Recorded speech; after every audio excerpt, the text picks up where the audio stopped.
All the UFO sightings throughout history are just humans from the future on a time-traveling safari meant to observe how we were in the past. What conspiracy theory do you believe in the most? I think some memes are started by businesses as a form of free advertising. The recent Duolingo memes got me thinking more about it. Duolingo wasn't a small app at the time, but it became a lot more popular after the fact.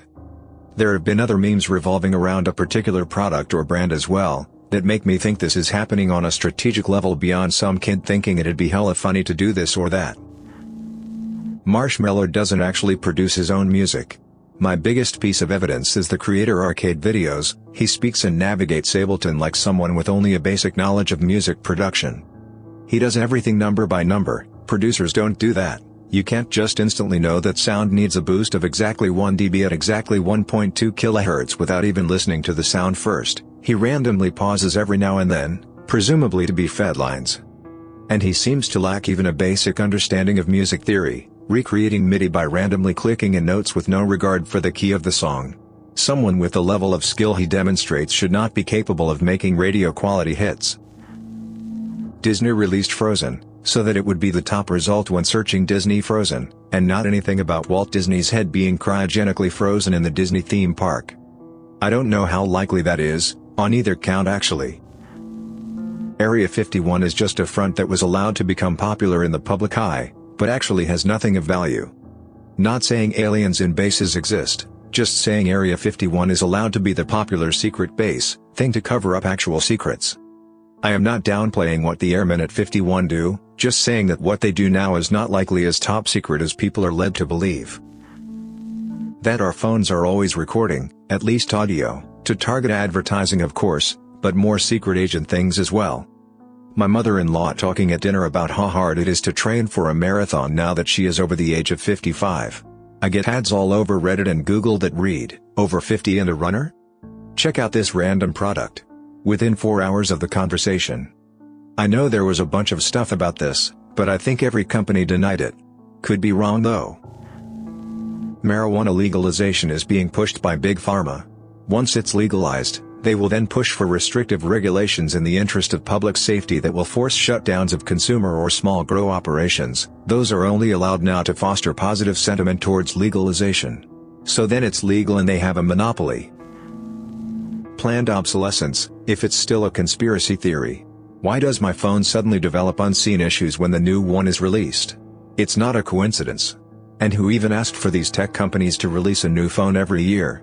We live in a time where technology is now growing at a rather slower pace compared to the 2000s when there was rapid innovation. It's not like my current phone is getting crappier in 1 year, but wait, it is. Applies to phones, tablets, smartwatches, basically most, rather expensive, internet-connected devices receiving updates. There's a recent increase in realistic space colonization movies to garner interest in space exploration. Because some people at the top know it's needed. It's actually probably so very wealthy people can get funding and support from us average losers so they can abandon the planet as soon as possible, while we suffer all the crap that was most likely caused by them. People at the top don't give a crap about you and I. We can sit on the planet and pay for oxygen as we slowly die from cancer. They want to get off the planet. Male birth control advancements are being squashed by the pharma companies who produce the female contraceptive pill because of all the money the pill generates despite it causing so many unsavory side effects. Example, Vashalgel. A non-invasive treatment for men that mimic a vasectomy but is completely reversible. It's been around since 2010 but can't get funding. I think it's because it is a once of, maybe more than once depending on number of kids you want, treatment and reversal and not a daily dose, so it is not a constant income.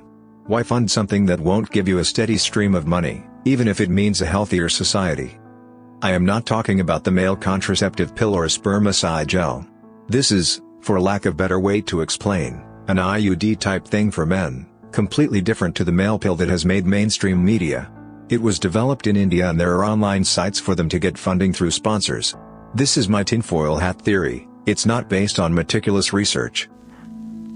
That Avril Lavigne died in the mid-2000s and her record label hired someone who looked like her to take over her career. Michael Jordan didn't decide to step away from the NBA to play baseball to honor his dad or anything like that. He got caught gambling and David Stern couldn't allow the league to lose all credibility with its biggest star being suspended for betting on games.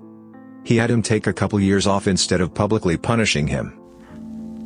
I've posted this one before, but I think that there are high-level rings of pedophiles and sexual predators specifically so that those above them can keep them under control.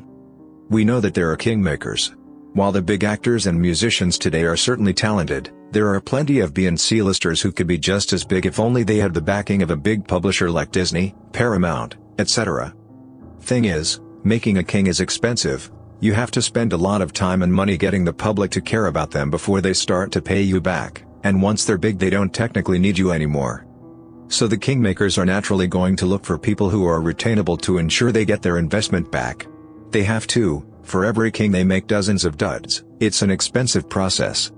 Sometimes that's as simple as them being naive.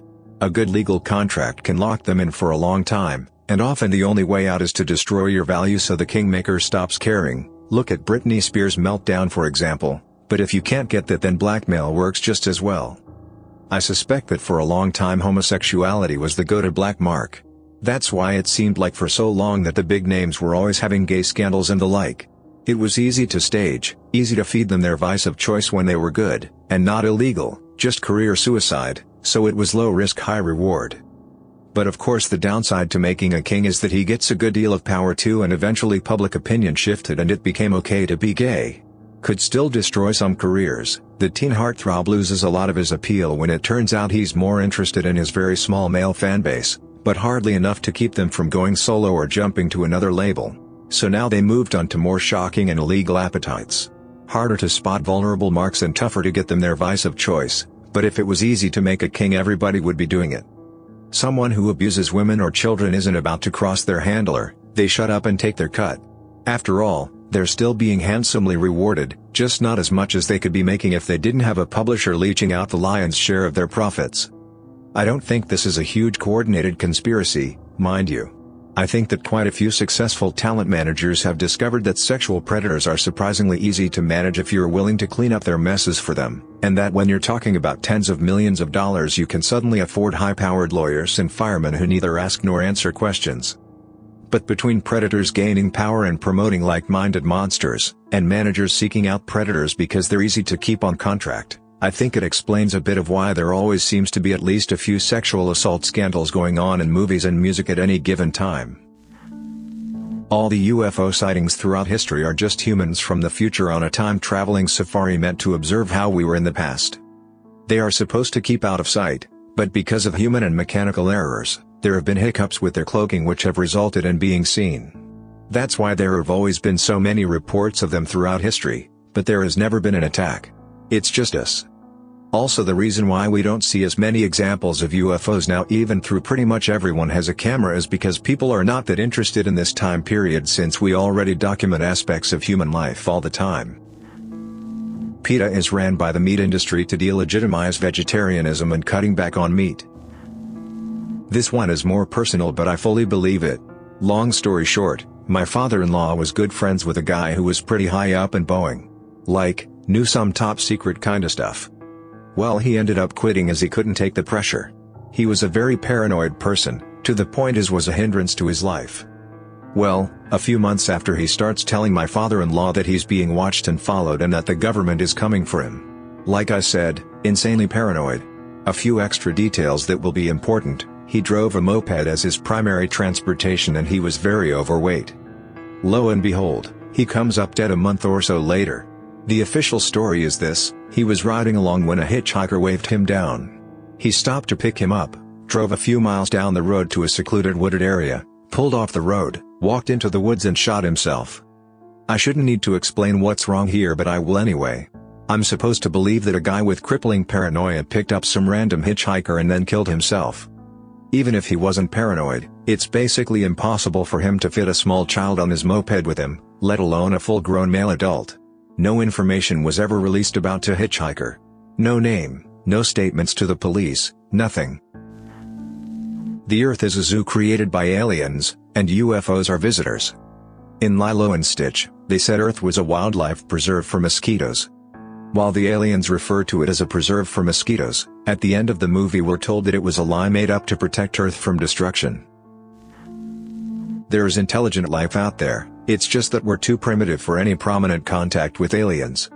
Aliens choose to not come to Earth because we are lacking in intelligence and technology, and that the conspiracy is that we know this for whatever reason but plead ignorance in suggesting there is life out there. I somewhat subscribe to this idea. Imagine if advanced alien civilizations view and treat us like we do the people of North Sentinel Island.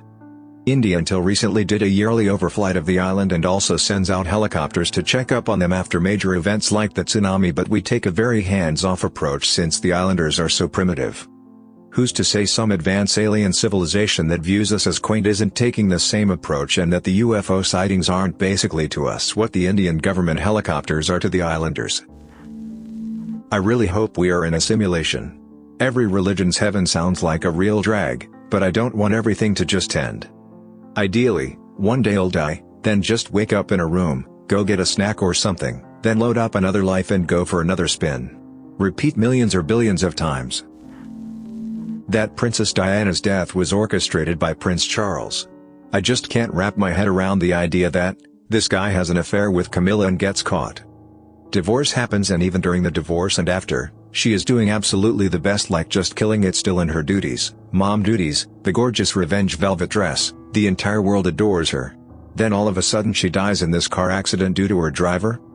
You know how many countless times she was driven by someone who was trained and hired specifically for the royal family. Then Prince Charles gets married to Camilla and all is right and well again in the public eye the world gets to see. Federal law enforcement bodies are working with the public and private prison industries to flood the streets with heroin and fentanyl, because they see the impending mass legalization of marijuana, and can't risk that many empty cells. A massive uptick in street opioid use in the past few years, combined with aggressive policies targeting legitimate pain patients, and cutting them off of their medications, as well as restricting doctors' abilities to treat more people with things like Suboxone. It's not Big Pharma. Why would they allow their most popular and abusable medications to be all but banned if they're as big and powerful as everyone thinks? It's not like they're hawking new treatment drugs, and the government is working hard to ban natural alternatives like kratom on top of it. To me, it all points to a concentrated effort to increase drug-related offenses to keep fines and court fees rolling in and cells filled after weed is legal. Amazon tracks people who buy Ring doorbells and then waits for those same people to buy another product. Then they send actors and actresses to deliver the next package. While delivering, the actors are told to do something cute or quirky, dance, smell the flowers on the porch, or pet a dog, so that the owners will hopefully see the footage and post it online to social media and give the impression that working for Amazon is actually fun and exciting. All the while getting free advertisement. Music feuds don't exist. They are created by record labels.